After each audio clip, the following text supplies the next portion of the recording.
My necklace. It's stolen. A sharp cry echoed through the restaurant. Liaquat, enjoying his lunch, immediately tensed. His police training always kept him alert, ready for any situation. As an experienced officer, such incidents were not new to him. Chaos erupted in the restaurant. A woman stood clutching her neck, her face a mix of fear and anger. Liaquat quickly assessed the situation. He saw people pointing fingers, everyone looking suspicious. Immediate action and CCTV scrutiny. Liaquat knew that in such situations, time was of the essence. Nobody move. Close the restaurant doors, he announced loudly. His voice carried an authority that made everyone freeze. Waiters quickly secured the doors. Though not in uniform, Liaquat's demeanor commanded respect. When did you last see your necklace? He asked the distressed woman. Do you suspect anyone? I just went to the washroom, she stammered. When I came back, it was gone. I don't suspect anyone. Everyone here is a stranger. Liaquat took a deep breath. Rather than immediately looking for a physical suspect, his mind, trained in modern policing techniques, went straight to the most reliable witness, the CCTV cameras. Does this restaurant have CCTV? He asked the manager, who had rushed over. Yes, sir. All over. The manager replied, clearly flustered. Good. Take me to the control room now, Liaquat instructed.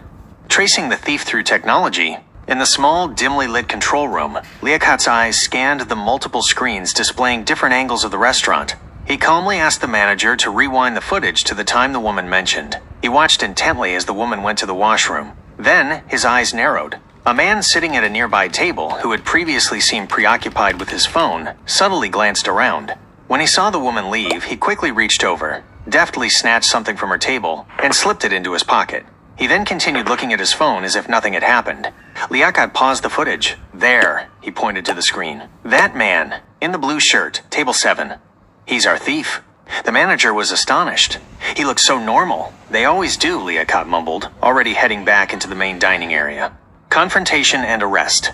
Liaquat re-entered the restaurant with purpose. He scanned the room and quickly located the man in the blue shirt, who was now nervously picking at his food.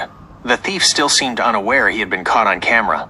Liaquat walked directly to his table. Excuse me, sir, he said calmly, yet firmly. Would you mind standing up and showing me what's in your right pocket? The man's eyes widened. He immediately turned pale and began to stammer. I don't know what you're talking about. Don't make this harder than it needs to be. Liaquat's voice hardened slightly. We have it all on camera. At the mention of CCTV, the thief's shoulders slumped. He knew he was caught. Slowly, he reached into his pocket and pulled out the gleaming necklace, wrapped in a napkin. A collective gasp went through the restaurant. The woman burst into tears of relief. Liaquat took the necklace, identified himself as a police officer, and formally placed the man under arrest. Within minutes, the police van Liaquat had discreetly called earlier arrived. The thief was escorted out, and the necklace returned to its rightful owner. Everyone in the restaurant applauded Liaquat's quick thinking and effective use of technology. He had once again proven that modern policing, combined with an alert mind, was the key to ensuring justice. The restaurant's atmosphere returned to normal, and Liaquat, now even more satisfied, returned to finish his lunch.